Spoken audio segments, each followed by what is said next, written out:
Hello and welcome to Candice Recommends with myself, Candice Mama. Today I speak to a South African icon, someone I have known pretty much my whole life through the media, through following her journey, through seeing how she is and her way of being. And I'm so honored beyond words to introduce you to Mama Basetsana Kumalo, who was the first Black Miss South Africa and who has paved the way for us to just be remarkable. But without further ado, Mama Bassie. Hey, gorgeous. How are you? I'm great. You look stunning. Oh, My you look God. beautiful. Now, darling, it's that Homeschooling. sunset glow. Oh, I had to angle myself to look oh, glowing, At you know 46, darling, you use every all, trick of the trade. all the angles. Let's not even play that game right now. All You look beautiful, my darling. You look absolutely glorious. Thank you so much. How But you have know you what? been? I've been good. And how have you been? I've been overwhelmed. Um, Homeschooling is showing me flames. I have a newfound respect for teachers. I mean, the sheer amount of work that my kids have to get through in a given day. Oh, My youngest is in grade naught, my middle one is in grade 2, and my big boy is in grade 9. At least he's oh, an independent worker. But we start school at 8:30, and we generally wrap up around 2:30 because I have to give them, oh, breaks in between. yeah. We're doing science, maths, phonics, crafts. We're doing, gosh, they have to read every single day. There is just a sheer amount of work. I don't know how they manage to get through it on a given day when they're at school. Now I truly understand how, why they come home so tired and they just want to go to bed, you know. So it's been hectic. Plus, Oh, then my work also still continues. After school, then I get into Zoom conferences, looking at the various businesses. I meet with my production team. I meet with my mining team. I meet with my travel partners team with TWF. So work actually still continues. So on a yeah. given day, I wrap up my day around 7. And then I still have to cook dinner. Oh, I am I'm wiped out. exhausted.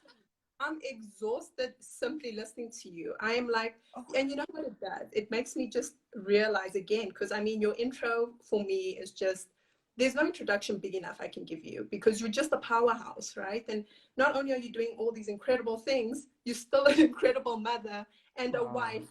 And it's like, whew, it can be done. Amen. It can be done. You know what, my angel? Some days are better than others.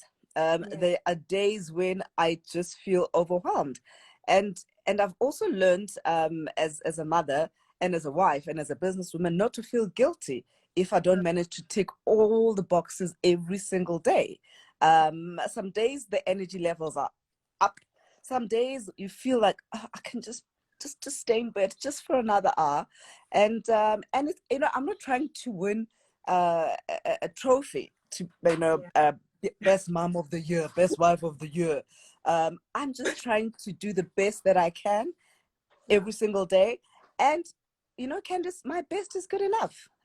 It might not be somebody's best, but it is my best at that moment. And that's just good enough.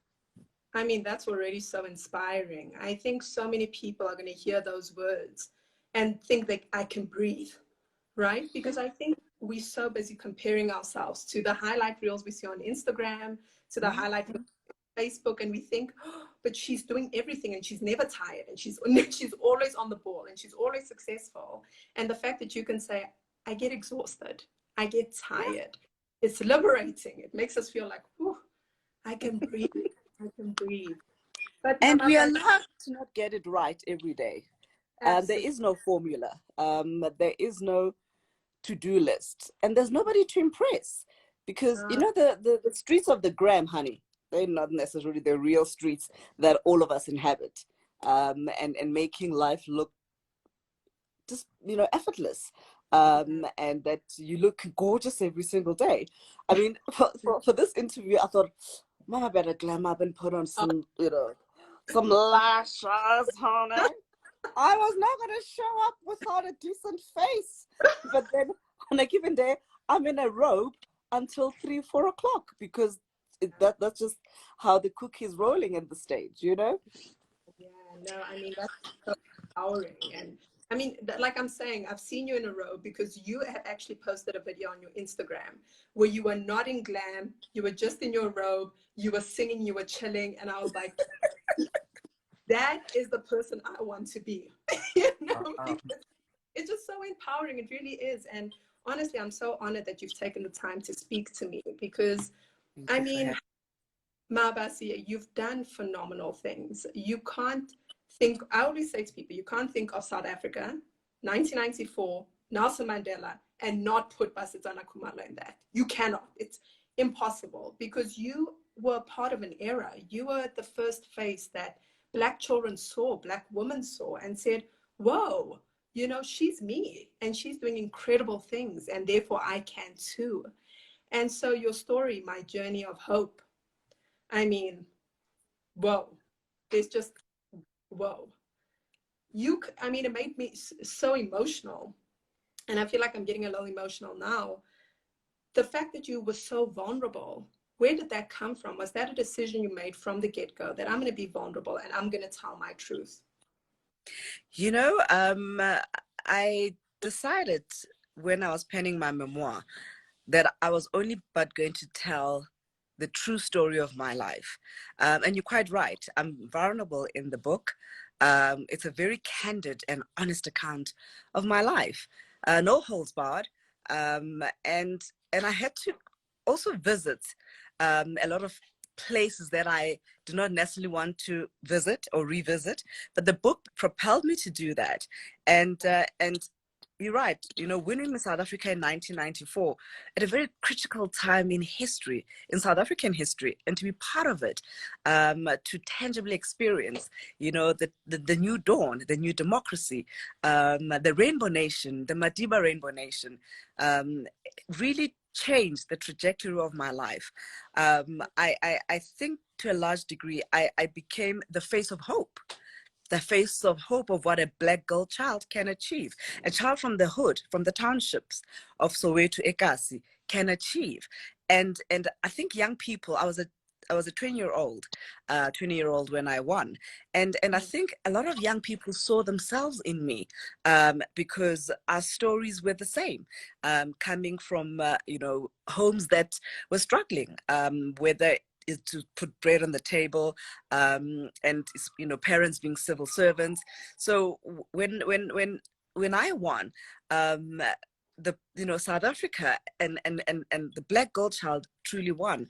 And so I was going to write a story that reflected the tapestry and the texture of my life, without feeling that I can't go there. Because then I said to myself, Basetsana, if you're going to write your book, you have to respect the reader. If you're going to write your memoir, you have to go and dig deep to the core of your being, to the essence of your truth, and to share that.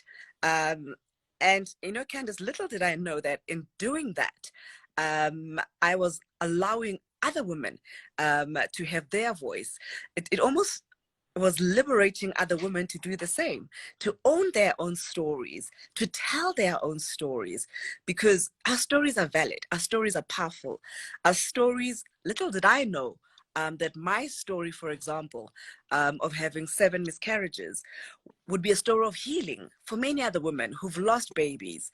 I had a national book tour last year and traveled across the country. And, women would come to me, and I specifically remember one woman in Cape Town who said to me, you know what? I had to come and meet you and to say thank you, because I've just lost twins at 21 weeks. I lost twins myself at 20 weeks. And she says, thank you, because now you've given me hope, that I will be okay and that I'll get to the other side. And so it's been a very cathartic journey, writing the book. And you're an author yourself, and you would know, just how lonely writing a book can be. But then it gives you an opportunity to be still and to hear yourself, and to be present in the moment of penning your own journey, your own truth, however painful it may be. So yeah, I mean, my journey of life has changed my life in a profound way. Like you can't believe how it's changed my life. And I feel that I've truly come into my life purpose fully, full circle. And I had to capture that in word, and took pen to paper, and took my own voice back, because oftentimes, especially as public figures, people misinterpret you. People say things about you that are not true. And I decided I wanted to own my own story, first of all, to take my own power back, and to use my own voice, to be able to impact people's lives. But also, I wanted my children, my children's children, and my children's children's children, and generations to come, to know about grandma, what brought her hope, what made her sad, what gave her joy, what used to inspire her, and therefore it was very important for me to finally finish my book, because I just didn't start writing last year. I've been writing for many years, and journaling and capturing thoughts, putting my thoughts on a dictaphone at a given time so that I don't forget. Oftentimes maybe on a Sunday, I'd be listening to, Sunday music, and a jazz tune would come on air, and then I'll think of my dad. Then I would, put that on the dictaphone of how it's, taking me back in time. So it's been a journey writing this book. Probably for the last 10 years, I've been penning this book, but last year I committed to myself to finish it. And for a number of reasons why last year was important. 2019, it was 25 years of our democracy, 25 years since I had won Miss South Africa, 25 years of me being an entrepreneur, 25 years of me serving Christ. And I also turned 45. So for me, it was just the most poignant and distinct time to make sure that my memoir hits the shelves. And I'm glad I did in 2019, and I stopped procrastinating, because if I, come to think of it, if I even tried to do it in 2020, it would not have been possible with the challenges we are facing today. That is so profound. Now, everything you've just captured there. And I want to ask you, in sitting down, I mean, you are a public figure, and we know many public figures around the world. Usually when we get a memoir, it tends to be like, okay, I want to paint myself in a better light, or it's a PR scheme, or it's something, and you read it and you like the person still, but you don't think you learned anything about them. Whereas with yours, it's like you just poured your heart out. Was there was there hesitation? Was there fear? Was there ever a moment where you thought, I'm writing too much, now people are going to know the real me? Or were you always like, I'm just going to do it, I'm jumping in? I decided to just show up for my truth, and to own my truth. I mean, in the book, I deal with many subtexts, if you like. I deal with the issue of gender-based violence, and it's something that I had never publicly spoke about, that my first boyfriend beat me up once too many, and the last straw was when he pointed a gun at me and says, I'm going to kill you. And so telling that story, it evoked just so much in me.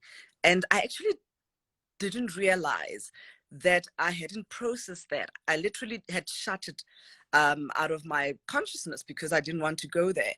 And even with, losing, 7 miscarriages, it was a hard journey. I went through depression for 2 years. And I wrote all of that because I finally found my therapy through writing. I felt like I've been through therapy by, journeying into the book, What's in All, and unafraid to be true to me. And one thing that I was very clear about, I didn't write the book because I wanted to be liked. I didn't write the book because I wanted it to sell per se. Yes, it did sell, and I'm grateful for that. But I just feel that there's just so much I can impart and share with a reader that I have been through, that I think if they just gleaned something from my past, something from my present, then it could impact their lives positively. So it was it was a conscious decision that I'm going in boots and all, and I'm going to bare my soul, and and and you know, when you own your own um, flaws in life, then the next person can't use that against you anymore. When you own your own mistakes in life, you disempower somebody who would want to remind you about them. And so I just said, Basetsana, you know what? Tell your story with authenticity, with truth, and with power. Oh, that's powerful. And it's almost difficult for me to believe that you were actually shy. I mean, look at who you are now. You're so vibrant. You light up every room you walk into. And just, I can't picture it. Tell us, how did you progress from that point of being this shy girl to the powerhouse that's sitting in front of me? So, my mom, may her soul rest in peace, was a teacher by profession, and my dad was a bus driver.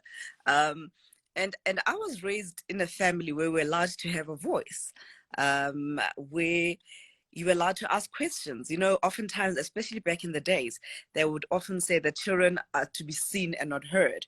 So I was raised in a different environment. I mean, you know, being raised in the Makhalimele household with my dad, it almost felt like you were living with a motivational speaker every day, because Papa would empower us with good words, and he would say things like, baby girl, you're born for greatness.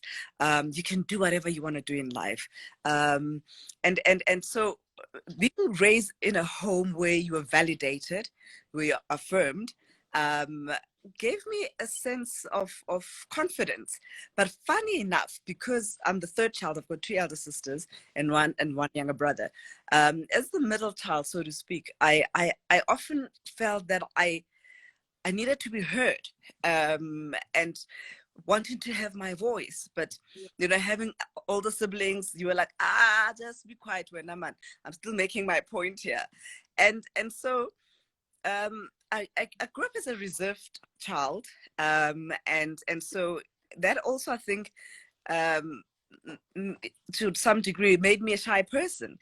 And in that, you know, I never wanted to raise my hand in class when a teacher was asking a question. I always wanted to stay in the background.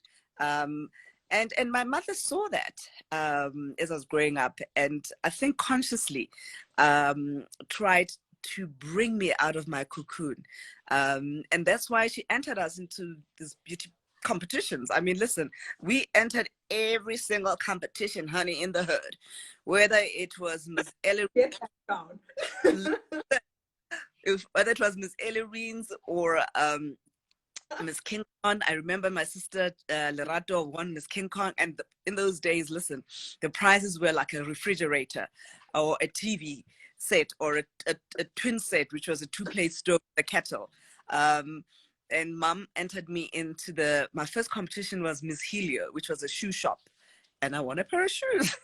And then Miss Soweto, and I won Miss Soweto. And I think it was a conscious decision that my mom you know, did in entering me into these spaces, so that I could find my confidence, and I could come out of that shell, that shy shell, so to speak. And obviously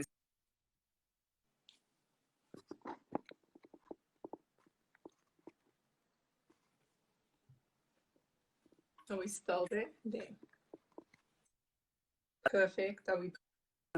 And so Miss Black South Africa, and listen, so I won a lounge suite, a black and white lounge suite. Oh. And my mom, in her wisdom, she says, these girls are going to furnish my house. So we just literally, and I remember even one of my sisters, I can't remember which competition it was. She won a room divider and a dining room suite. And so Mom in her wisdom, said this child needs to find her place and be comfortable with who she is and her potential. And so, yeah. And guess what? I end up on television, being in people's lounges every single week for over 10 years. And this shy person, and I still think to a large degree, I'm an introvert, but I show up when I have to, in public spaces, whether I'm giving a keynote address, because I understand the responsibility that I have, that the platform that I've been given, that I have to use it for the greater good. And so, but I also learned that being shy don't pay bills, baby. Don't pay bills. You just go step up, show up, and do your thing. And so, yeah, that's how I've earned my living through the years, by showing up and saying the famous line, "Good evening and welcome to Top Billing." I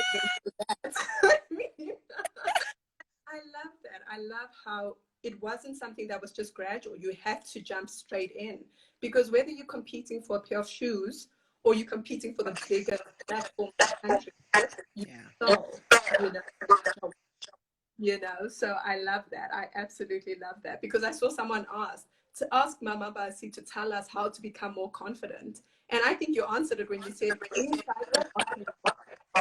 shy don't pay bills, honey.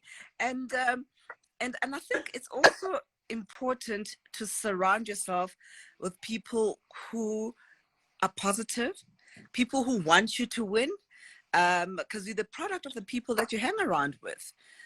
If you're going to hang around with negaholics, as I call them, people who have no direction, but they have all the time to talk about somebody else, that doesn't build you. That doesn't build your confidence.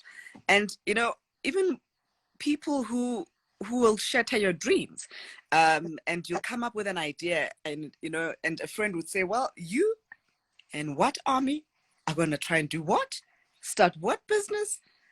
Hold on, you don't have it in you. So it's important to choose your counsel wisely, but also not to cast your pearls to swines, sharing your dreams, and then and people don't necessarily share your dreams. Those are your dreams. Make your dreams come true for yourself.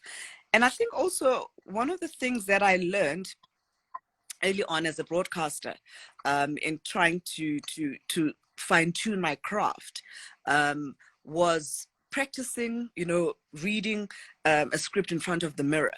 And my mom, being a teacher, she often used to say when she was watching an episode of Top Billing, says, "Baby girl, you speak so fast, I don't know what train you're trying to catch, because I didn't hear a word of what you said." And so I used to work hard at it, and read out loud, whether it was a newspaper article, and connect with myself. And I learned to project and to enunciate. I went to township school. I did not have a private school education. And so, for me, it made me the woman that I am. But then to work hard in terms of just how to carry yourself, and I think that is so important.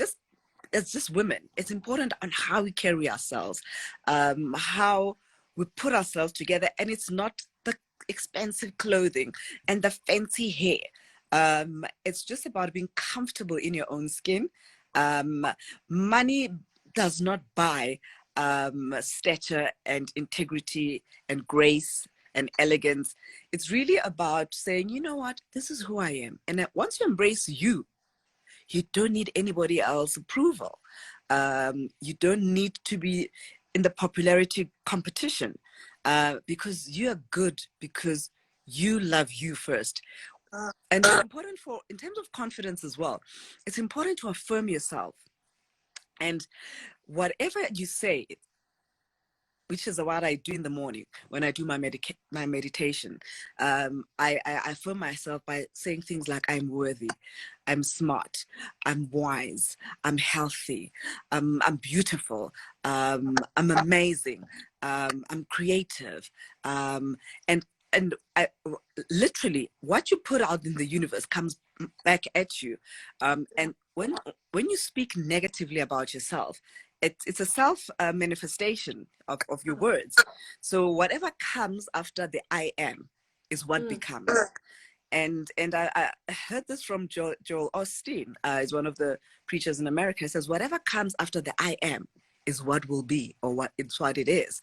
So the confidence comes in just standing firm in knowing who I am. And so nobody can second guess me because I know who I am. And I think for me as a believer, even more so, I know whose I am. Oh, wow. That was a sermon.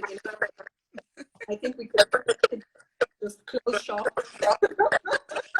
I don't want to, because it's a great interview. When did you realize that you had stepped into your power, that you had that you loved who you were? I realized that probably around 25, when I was around 25. Thanks, babe. When I was around 25, in your 20s, you're trying to fit in. You're trying to with the cool crowd. You're trying to belong. And when I got to around 24, 25, I realized, especially now that I was firmly in the public domain, being on TV every single week, and I firmly realized that people will change their minds about you every day. And when I stopped seeking to be validated and be liked, and once I accepted me with my own limitations, then I realized that that's good enough. And as long as I showed up with my truth and owning my truth, that's what defines the essence of the woman. That's what defines the essence of the woman that I am today at 45, who's accepted that she's not perfect, and I'm perfect in my imperfections, and that for me is good enough. And so it's just a journey. I think time is an extraordinary thing, in that it opens you up over the years, the different layers that you start to shed and peel off layers. I almost have this sort of image of an onion as you peel it slowly but surely to come to the core of who I am. And so I stopped being apologetic about my choices. I stopped trying to be a people pleaser around that age, because I mean, at 24, 25, I was running my own business, and my peers were at nightclubs dancing on tables, and I had to be okay with my choice. I started my production company when I was 21 with my partner, Patience Stevens, and we started producing Top Billing together. So I had made different choices for my life, and it was okay. I did not have to feel that I was losing out on being out on a Saturday night, partying up a storm, because I had a business to run. I sold my car that I'd won as Miss SA as to fund our business when we started. Patient brought in her 50% into the business, and equally I did that, and we managed to invest in post-production facilities, etc. So I was already making different choices in my early 20s, and I got married at 26, and so and in life you have to just do you, boo, and stick in your own lane, and don't covet other people's things or lives, for that matter, because you don't know their struggles, you don't know their pain, and I think it's important to be kind, to have compassion, because you don't know what people are going through, and so having walked this journey of life, I've also realized that it's important, for me, I'm about celebrating women, that we must all win. There's enough sun for all of us to shine. And one of the things that I find very disheartening, Candice, my angel, is that the younger generation that we see today, they're about pulling each other down. The PhD syndrome, pull her down, casting shade. And that's just toxic.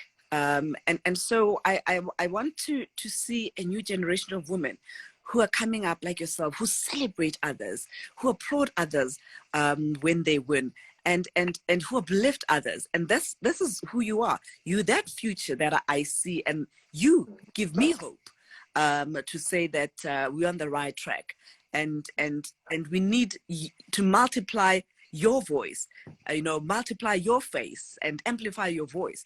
That when young people like you are taking up that space, to use Zozibini's phrase, when you're taking up that space, that is what's going to impact society, our country, and of course the world. Young people need to take up that particular space to rewrite a different narrative, to write a different chapter and history. Because if we don't, if we, there's something potentially dangerous about revisionist history, where things get twisted because you didn't use your voice. I didn't show up. I shied away from speaking truth to power. And so I encourage any young person who has a voice and want to tell their stories. I mean, your story, it is so, I mean, when we were together at the Nelson Mandela Foundation that evening, with Ndileka, Mandela, Sylvester Chauke, and Unathi Ngai. She's also has written her book. And it for me, I felt peace because I knew that now we all are showing up with our stories, and our stories are impacting lives in a deep and profound way. Wow. Bassie, everything you said is just, I mean, I'm honored, I'm grateful. And you said at the Nelson Foundation that your purpose in life is to help other women. And I can completely say that when I reached out to you, you were so gracious, and you almost immediately said, yep, just let me know when. And I mean, for someone of your stature, for someone who has achieved such remarkable things and who inspires me, and you inspire my peer group to reach and to see that, you know what, our Blackness is not our limitation. It's our mindsets that limit us. And in order for us to reach for greatness, to reach for success, we cannot make excuses for ourselves. And I think for me personally, when I look at a woman such as yourself, and I look at the time, firstly, you grew up. Secondly, when you took the crown, and that kind of responsibility, the person you became, because that kind of power, I think all of us can sit back now and say, well, if I was in South Africa in 1994, I could have done the ABC.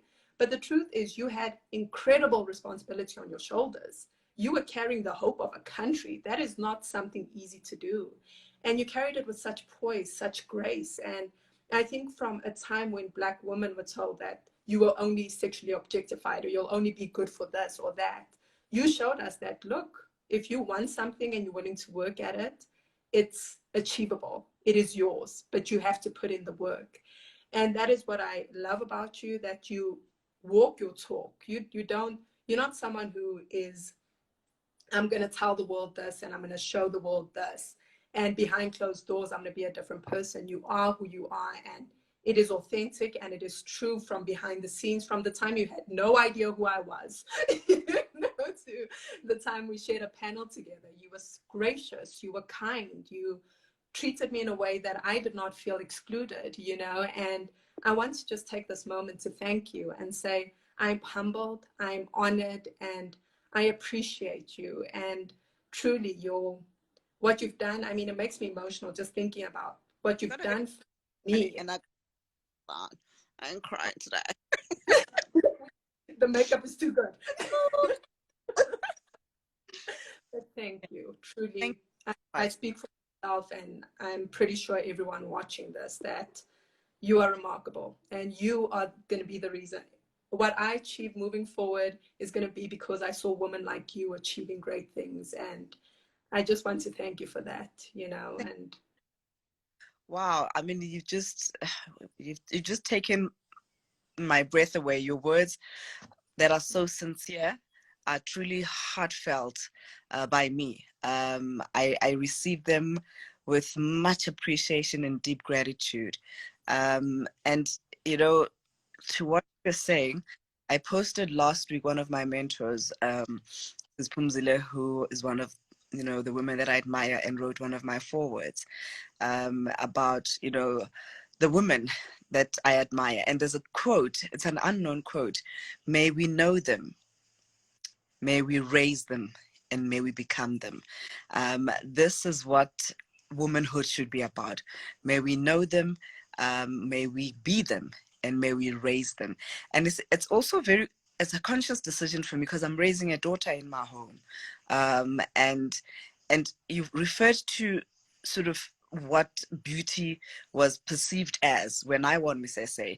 You know, there was a particular ideal definition of beauty. And I dispelled that notion that, you know, a black girl with a fro, well, that time my hair was relaxed, truth be told, and that could be able to carry a crown, and to represent a nation. And so with Buntle, for example, I'm allowing her to be her authentic self.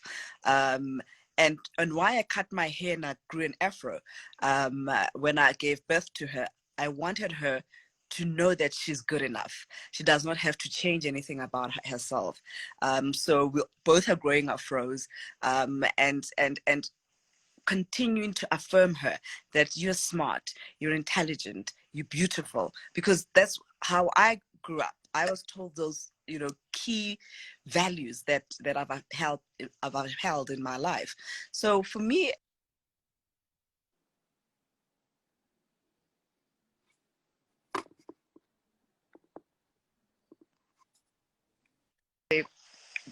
and I've referred to myself as a mother of the tribe.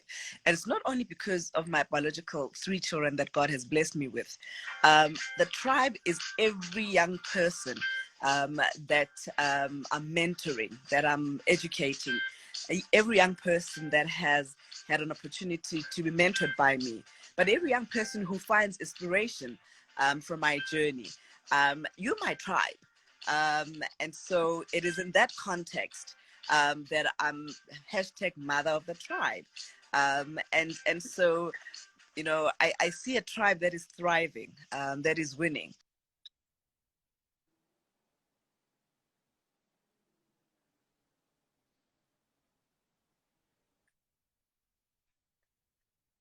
Her when she was doing her 4th year study, studying to be a doctor at Wits, and to this day forth, I still work with her. She's actually now my you know, general practitioner, and I've invested in her business as an angel investor back in 12 years now that we're in that business. So for me, it's about, you know, passing it forward, and paying it forward. And I write about that in the book, passing on the baton, and making sure that I hold those who have received the baton accountable to then do the same for the other. And that's how we're going to create a movement of a winning nation, of women who are winning, women who are empowered, women who are resilient, but women who are changing the world. Oh, amen. I am proud to be a part of your tribe. Thank you. You've got after this. I want to give you to the coop, have some coffee. But Mabas, once again, thank you for your wisdom. Thank you for your generosity of spirit, and thank you for who you are. I am honored, and yeah, I think I stand in gratitude with everyone on this live today that you are remarkable, and we say that from the bottom of our hearts, and we thank you for being the woman that you are.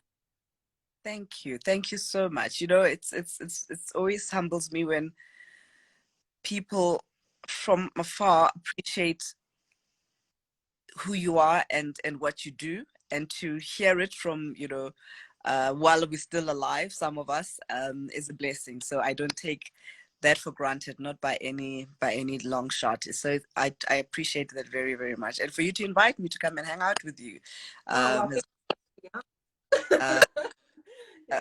it gave me a reason to just spruce up, you know. Oh, And you look fabulous. Absolutely fabulous.